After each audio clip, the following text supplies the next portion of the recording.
Istorija apie praeitį, dabartį ir visą kitą, ko nebus. Ką tik tvirtai apsisprendžiau, pradėsiu kurti. Jau pirmi mano žodžiai bus daugiau nei užrašyti žodžiai. Karvė čia nebus karvė, jokių istorijų, tikro gyvenimo, ką tik viskas pasibaigė. Ir ką man daryti? Ką man dabar daryti?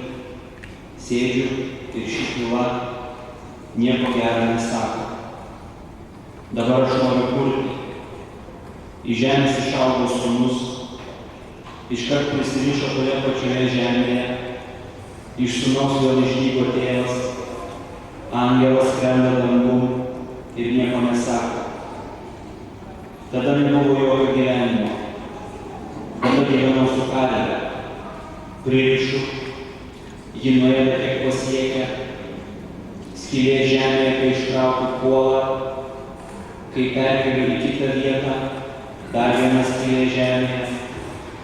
Dabar aš noriu kurti, karvė neateina manęs perkelti, skauda šitą grandinę, viską seniai esu nuėdęs, į žemės išdygsta tėvas, aš graužiu tą žemę. Tada aš gyvenau su karve, bet draugas nuolat kartojo, kad geriausi poetai yra miesto poetai.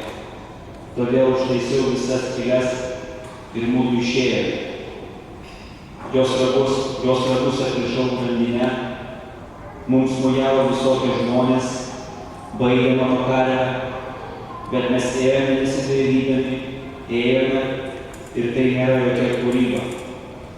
Nuo kojų trupėjo sudžiūvęs mėšlas, atsivedžiau karvę į katedros aikštę ir žmonės tada kalbėjo, kad nieko gero tai nežada. Tėvas išlindo iš žemės, ne mano, ne karvės tėvas, angelas skrenda į mus ir tai ne aš sukūriau. Bet dabar aš noriu kurti. Mes stovėjome ir laukėme, kol tapsiu geriausias. 3 kart mylėjau, palikęs buvau savo karvę. Jis stovėjo ir laukė manęs, tada viskas apsivertė. Aš stovėjau ir laukiau, kol įgraužė nedygstančią žolę, kol bliovė ant šito tėvo, visus vienodai mylinčio. Ir tada tvirtai apsisprendžiau, nieko nebus. Mudu grįžome ant savo žemės, pririšome mano tėvą, nes ką man reikėjo daryti, ką man čia kurti. Dabar aš nenoriu kurti. Atgal į skyles žemėje, atgal į gyvenimą, viskas, bet tėvas grandinę nutraukęs, angelo žemę graužė. Ir aš nežinau, kur juos perkelti. Kurčias pasimatymas, epigrafas, ji. Na ir kaip aš tau atrodau, jis, tiesą sakant, galvojo, kad bus daug blogiau. Iš tyčia nugirsto pokalbių gatvėje. Mums susitikus pirmąjį kartą, po 2 valandų ištarė, kad nieko nebus. Po mėnesio ir aš pasakiau, kad nebus. O tu nuėdama atsisukai, kad šiaip tai nieko nevyksta. Po pusmečio jau sukurdėme knygas į bendrą buvimą. Žiūrėk, kai kurios sutampa. Bet tau atrodo, kad tai dar nieko nereiškia. Po metų apsidairiau aplink. Matai, tu galvoji, kad nieko nebus.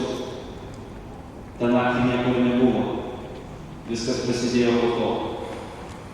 Atsibudusi ištarė, kad mūsų gyvenime kažkaip nieko nevyksta. Kažkodėl niekas neįda. Labai ramus yra šitas vanduo. Kitą rytą nusisukai, nes tau sunku gyventi, nes aš net neprisimenu, kurią dieną mes susitikome, ką kalbėjau išsiskiriant. Rugpjūčio 9 nusprendėme išbristi. Tu buvai tikra, kad mums reikia vienodų indų. Aš irgi stengiausi. Paspėjau, kad galiu įstaturuoti kokią nors žuvį pažastyje, nes viskas dabar bus iš naujo. Rugsėjo 4 jau bandėme atskirti, kurios knygos yra tavo, kurios mano. Žuvis jau plaukė iš tavo ir mano indų. O mums susitikus pirmąjį kartą, po 2 valandų išsižiojau, kad labai greitai praėjo šis laikas, kad kiauros yra sekundės, nepramuštos minutės, nes nemačiau, kaip suteki, nes negirdėjau, kaip išbėgi, sraunus nebuvimo metai, 3 vargantys mėnesiai, 8 išsiliejusios dienos, nes valandų tiksliai nepasakysiu. Eilėraštis vadinasi balso mutacija visiems mano paauglystės draugams.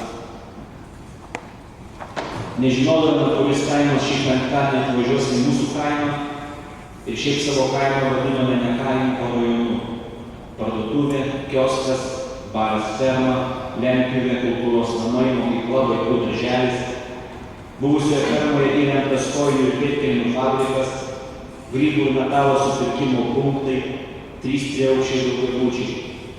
Kiti kaimai buvo mums lygiai keli. Penktadienį susirinkdavome apie 15, nesvarbu vyksta šokiai ar ne. Gal kas atvažiuos, gal kažkas kažkam nepatiks, gal paklaus kiek dabar valandų, kažkaip netaip pasižiūrės į King Kongą, Sergėjų statybininkų gatvės, kuris vieną dieną atėjo ir pasakė, kad nuo šiol visi turime vadinti King Kongu. Žinoma, niekas neprieštaravo. Vieni kitus puikiai pažįstame. Viską esame surepetavę. Priekyje diskantai, kitaip tariant salagos, aš ir dar kokie 5, turintys imti balsais. Bėgame iš kitų svečių pusę ir rėkėme, nu ką salagos davai, už mūsų dramatiniai tenorai. Lavasakas, Mielkas, Vandamas, akimirksniu nusprendžiantis, kaip rimtai nusiteikęs priešininkų choras, ar tikrai verta įstoti mūsų lyriniams baritonams, Dzikūnui, Tate ir King Kongui. Pasitaikydavo puikių susiklausimų, neįtikėtinų solo partijai. Tačiau ilgainiui dingo visi autoriai rašę kūrinius mūsų chorui. Niekas nebenori komponuoti metai iš metų besikartojančiam mūsų prasidainavimui. O King Kongas, kurį šiandien susitikau po 10-mečio, savo, kad mūsų kaime greitai užsiūs kojines ir pėdkelnes, kad beveik visi mūsų pažįstami balsai dabar jau kitabalsiuose choruose. Bet Mielkas pasikabino, bet šiaip tai viskas okei. Šypsomai žiūrėdami vienas į kitą, pasikeičiame numeriais ir atsisveikiname. Nu davai, žmogau, iškart tiesdamas ranką. Davai, bose, išgirstu ir neprieštarauju. Ir paskutinis eilėraštis vadinasi Judesys vietoje. Kai man buvo kokie 10 metų, geltonas moskvičius pervažiavo mūsų šunį Toksiką. Šiek tiek paverkiau, bet paskui jau nebeverkiau, nes reikėjo imtis veiksmų, judesio kokio. Pakėliau Toksiką nuo asfalto, nunešiau už namą ir atsikaliau šalia, nes žinojau, ką reikia daryti. Turiu užsimerkti, labai patikėti ir kai atsimerksiu, Toksikas vėl kvėpuos ir kvėpuos. Kai man buvo kokie 15 metų, gulėjau su tėvu prie laužo, degė tada mudviejų akys ir tėvas pasakė, kad viskas, kad jo gyvenimas yra pasibaigęs.